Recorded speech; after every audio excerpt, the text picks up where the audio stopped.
Coming up on Theater Talk. There's a reason why small towns are small, because nobody wants to live there, you know? So Theater Talk is made possible in part by the CUNY TV Foundation.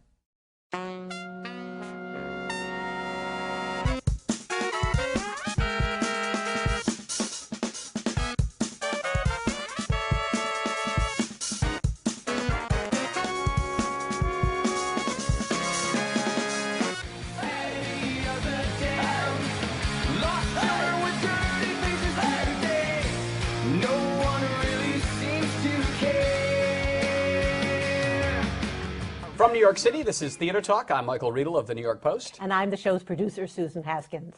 Now, Michael, I had never heard of Green Day before this season, and suddenly they are the absolute toast of Broadway. Yes, with a terrific new musical called American Idiot. Don't wanna be an American idiot. Directed by the brilliant Michael Mayer, who won a Tony Award for Spring Awakening, of course, and who's been a frequent guest on Theater Talk. So welcome back, Michael. And you brought with you someone who's new to me. But is a major rock star. Much of the Broadway world. One Billie Joe Armstrong, I believe. with an IE, yep, that's me.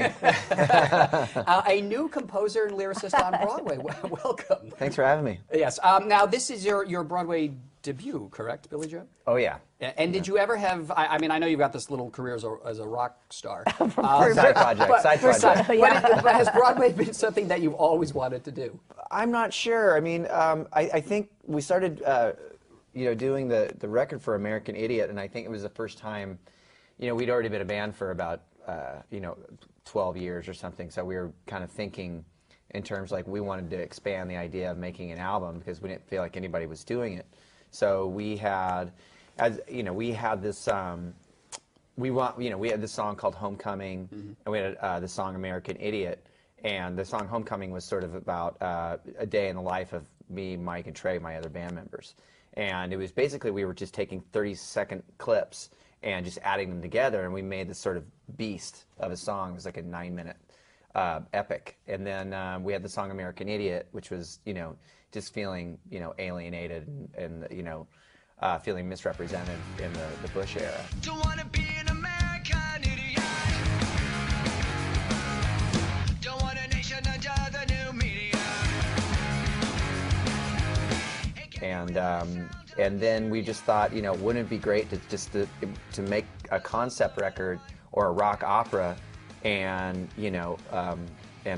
but also make it very political at the same time. When you first heard American Idiot, the album, did you have any sense that this could be a musical? Not immediately. I did. You listened to it just because you like the music. I was a big fan of Green Day, and I was listening to American Idiot a lot when I was making the movie Flicka. Yeah. And I was driving up and down the PCH, and that was the CD that was in my rental car. So I listened to it day after day after day. I couldn't get enough of it. And it occurred to me that I was having the same kind of relationship with that album that I had with any number of musical albums that I would listen to over and over and over again. So a little thing went off deep down in my reptile brain that said this could be a rock opera that could be staged. Did you like the sort of classic rock operas like Tommy, Jesus Christ Superstar that I think many began as concept albums? Did you like these things? Yeah, you know what? It's funny. I got a Jesus Christ Superstar tattoo when I was. It's right here. And I got That's it. the logo for the show. Yeah. That's right. And I had it. I got it when I was about 19 years old. And I never heard the record. But I just thought, wow, that's a beautiful image. It was in my friend's record collection, and then, but I just started when we wanted to start getting into like having more of a kind of a big monster theatrical piece or like rock theater. We had to start thinking outside of the box. So we started listening to different things like a quick one by The Who, Tommy by The Who, Ziggy Stardust, Spiders from Mars.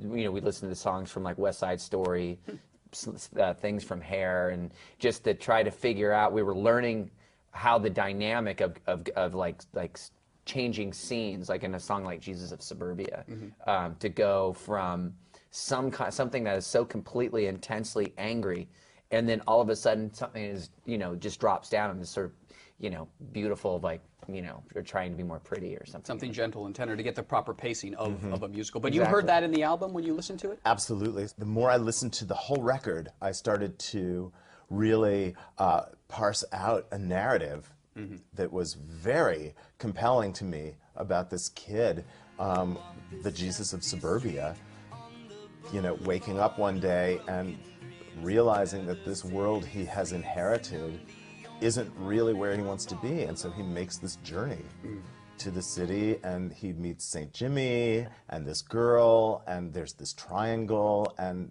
an eventual homecoming. So at the beginning of this show, they say, I don't want to be an American Idiot. I mean, it sounds trivial. This is a very well-known album, but I'm coming new to it. What does that mean? What do they not want to be? What are they running from?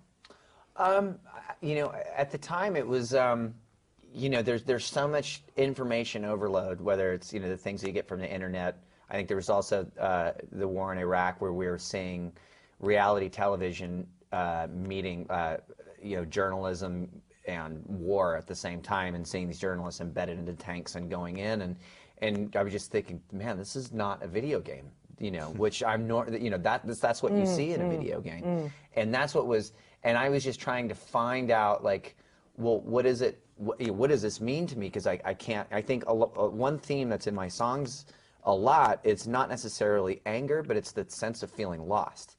And so with American Idiot, that's when we were. It was so there was something self-deprecating about it, and you're like, I don't want to be this, even though I feel represented or misrepresented. So, and then after that we were just thinking, like, well, who is this person and how does he break out? And the next thing after that naturally was Jesus of Suburbia, and then that was going down a very dark, time in my past, and giving it a character and a name to it. It is very dark. One's going to, of course, see analogies to Hair as an influence that you've evolved from that. But in that world of drugs and free love, there's and more. There's a light sort of at the end of the tunnel. Whereas in American Idiot, it's these people start out, they're not happy. They're unhappy from the get-go. But trying to find happiness. Try to find happiness. Why is it different? Is the culture change? Well, the big difference I would say between maybe the 60s era and and maybe now that we're in the 21st century, it's people didn't know better when the drugs and the sexual revolution, and that was all a brand new thing, and nobody knew what the repercussions were. Right now, an era that we live in, I feel like it's old enough to know better but too young to care, and that's kind of what comes across. I think Johnny, who the character that John Gallagher plays, he really kind of goes into this world where he's trying to find truth, trying to find something, a deeper meaning in life, just whatever, just give me something to believe in. He's basically saying, I got to get out of this very stilted, boring life that I encase myself in. Yeah, and it's like it's its own personal sociological experiment, because to break out of there's a reason why small towns are small, because nobody wants to live there, So you want something, you want to find more people, more interesting people, and find something and go out and at least strike out on your own. Yeah. And that's what he's doing, and he's trying to self-educate himself. And then, but at the same time, which a lot of people can relate to, is that you get into something where you go from self-righteous to self-destructive. Yes, and he falls victim to drugs. To the temptations of the city. Yeah. It's interesting, this comparison to Hair, and I'm wondering, Michael, with your great background in the classic musicals, I get a sense, American Idiot and Spring Awakening are both shows that are really pushing the musical theater forward in a way it hasn't been pushed forward really since, maybe with Andrew Lloyd Webber and Tim Rice when they were writing true rock musicals. And yet still, though, I'm always aware that a musical can't be totally about alienation and nihilism, that there has to be some lighter quality to it, because that's what people on Broadway respond to you? Do you draw on the traditions of the old musicals working in this new framework that you're in? Absolutely. I was just saying the other day that structurally, even though this is like a punk rock opera, structurally, this is not that different from, say, Fiddler on the Roof. You have tradition, which is you meet the community, right? We have American Idiot. You meet the whole community. It's like a prologue. You're setting up your world. Yeah.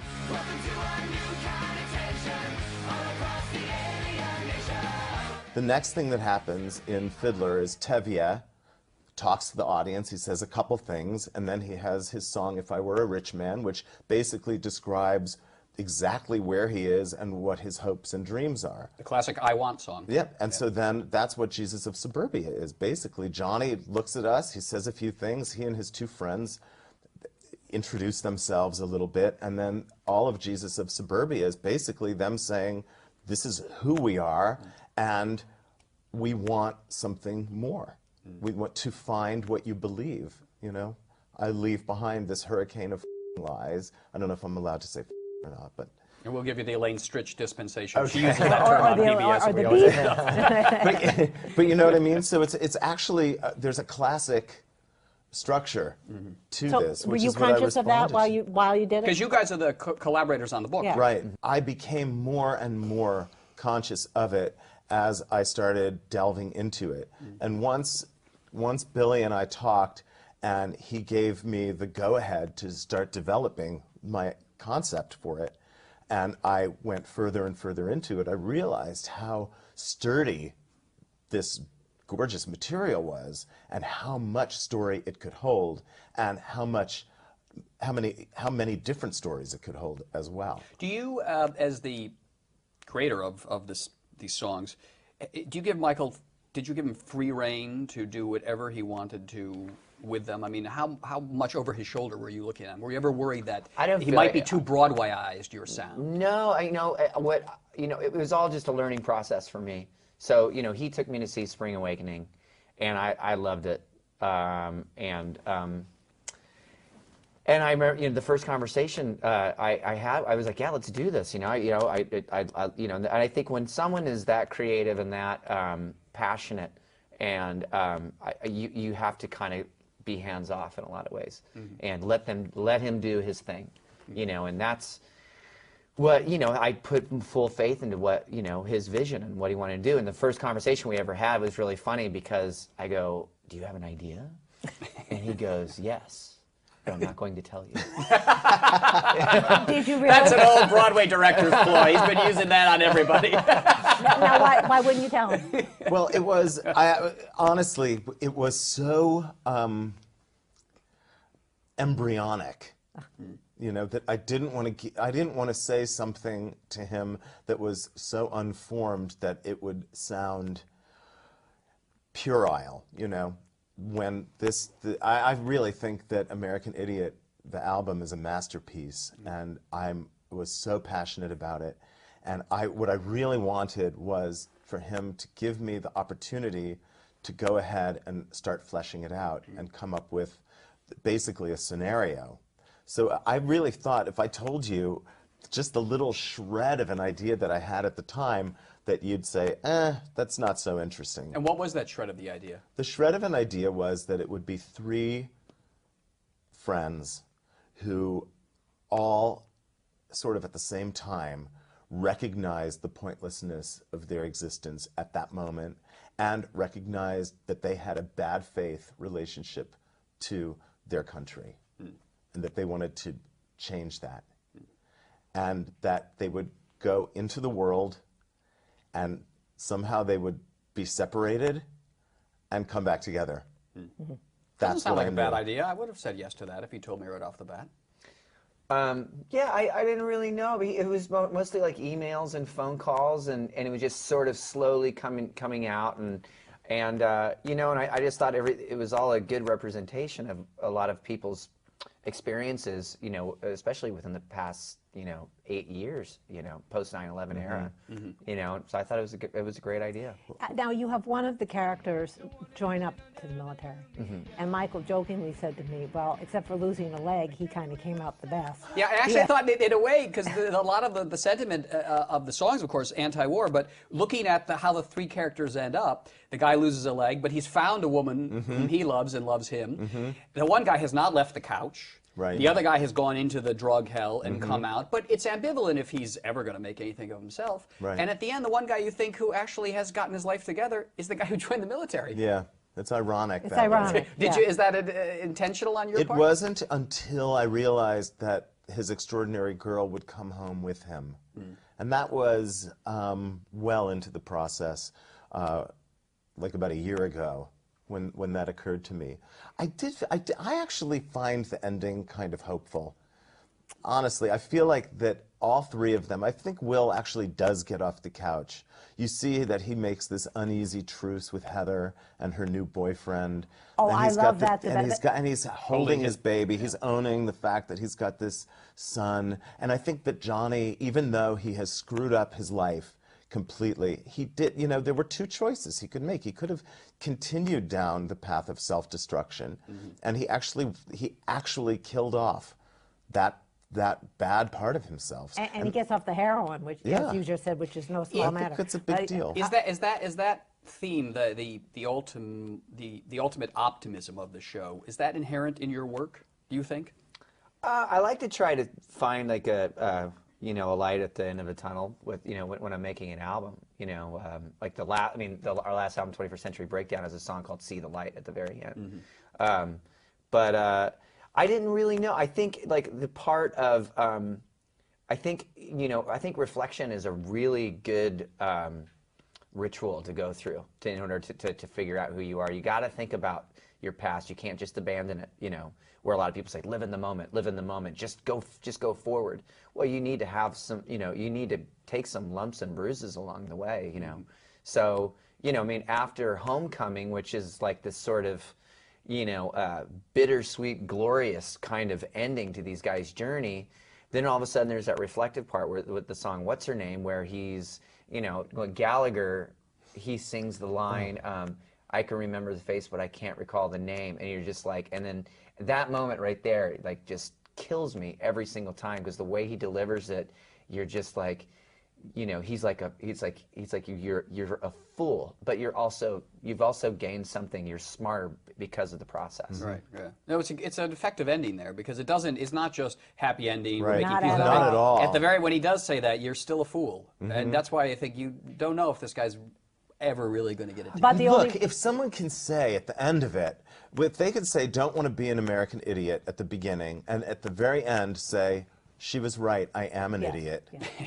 then that is awareness. Yes. And I think self-awareness can only lead to something positive. Right, and then that's the only redemption. Now, are you getting young people coming to American Idiot thinking that Billie Joe Armstrong is in it?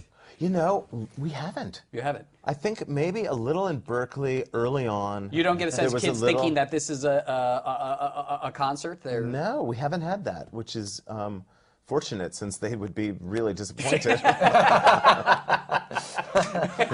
I want to move back a little bit to how you structured. You made the decision between you not to have lines, only to use the lyrics Sung through. of the song, had to be sung through, which I think ultimately turned out to be a very brilliant decision. But how did that work?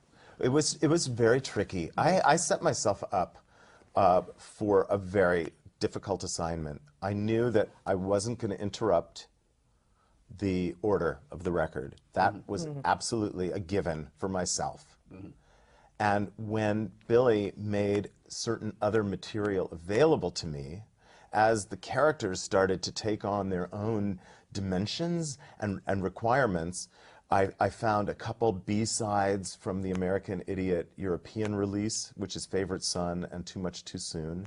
And then on one of the special packaging of the CD here, there were these really amazing journal entries that Billie wrote to accompany the CD, and I saw those, and I was like, oh my God, this stuff is great. I can use this interstitially in just little shards to just help place us where we are, and to just help organize the journey of these characters from song to song. And then, when they were recording their spectacular record, 21st Century Breakdown, he started sending me MP3s of the songs as they were doing the demos, and they were just blowing my mind. And I kept thinking, God, this would be great for Tunny. This would be a great thing for Heather.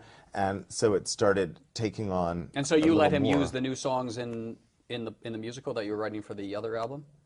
Yeah, I had a bunch of demos, and then because he was just looking to try to fill certain gaps and to tell a story. So I sent him, I think I sent you like 10 songs or something like that, and he's like did a little song shopping. Yeah, you know, I was greedy. I'll take that. I'll take that. Pillaging the catalog. Pillaging the catalog. Now, having gone through this experience of working on a musical, do you have any a musical based on songs that you had written for the concept album? Do you have any desire to write a musical, an original musical from scratch, where all the songs are written specifically for a Broadway show? Sure, that'd be great. You know, I mean, you need a good story first. You know, I mean, I'd love to work with. If he ever had an idea, I'd love to work with Michael again with something. And you know, but yeah, it's definitely there's a certain, you know, like I said, I'm new to all of this. It's like this, so this energy that people have, and and even the other plays that are being put on right now. It's like it's very infectious to me. Being around all these creative people, you know, constantly and. You know, it's like a drug. It's like you can't get enough of it. Yeah, I was going to ask you, what's the most enjoyable thing you've discovered about Broadway as a newcomer?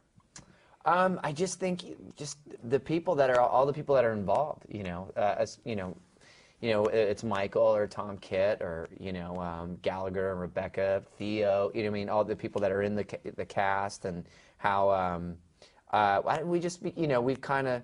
We've kind of opened our door to them, and they've opened their doors to us. So we've just been having a great time together. Anything about Broadway you're ambivalent to, though? Have you shown him sort of the darker side of this business at all, Michael? No, I've kept that hidden because I really want him to write that other show. He's a very shrewd guy. What kind of kid were you before you became a rock star? Before you started, as you became a poet, essentially, what kind of kid were you? Pretty daydreamy. Kind a little lost, but yeah, I don't know. I mean, I've been involved in music since I was 4.5. Yeah. So I mean, that's kind of how I got into music to begin with, because I was doing this. I had this vocal teacher. And she taught me all these sort of classic Broadway and standards and things like that, and then which I never really said anything to anybody about, and then I started getting into punk rock scene in Berkeley around when I was 14, and so I just I've known Mike, our bass player, since I was 10, and wow. we've been in a band together pretty much since we met. So. The kind of kid I was, I don't know. I mean, kind of thrill seeker a little bit, but. Were you angry? Dr. Freud over here. Right. Yeah. I don't know. I just think kind of lost, know, but and angry too. I just think in terms of, just like coming from a bit of a broken home, and and I think that's the one thing that punk, being in the punk scene really. It allowed me to have is like something where I could channel that energy into something to try to make more sense of life, using anger and that feeling of being lost and channel it into songs. This description of a childhood sounds like if you'd heard Gypsy when you were a kid, you could have become a show queen rather than a punk rocker. He could have. Very close, these two sorts of things. He does a mean version of Together Wherever We Go. Just so you know. Do you really? What's your favorite of the classic Broadway songs? The standard catalog that we all know by heart. Oh God, I don't know if I necessarily have a favorite. There's certain things like ever since talking to Michael, there's been jogging my memory. There's a lot of stuff that I haven't thought about in the past, and I did the Al Jolson medley, you know, California, Here I Come to Rockabye Baby. Oh, yeah. And I did, you know, songs from Oliver, you know, like Where's Love, and I did Kids from Bye Bye Birdie, and Gypsy. I'm telling you, scratch a rock star, And you find find- a show queen. It's true. It's really true. I could see a Green Day cover album of the great hits of Broadway's golden age. You could be doing it. Be fascinating. So, well, listen, American Idiot is a new addition to the classic American musical theater. It is at the St. James Theater now, directed brilliantly by Michael Mayer and written by a newcomer to the scene, Billie Joe Armstrong. Thanks for being our guest tonight on Theater Talk. Thank you very Thanks. much. And good luck with the show. Thanks a lot.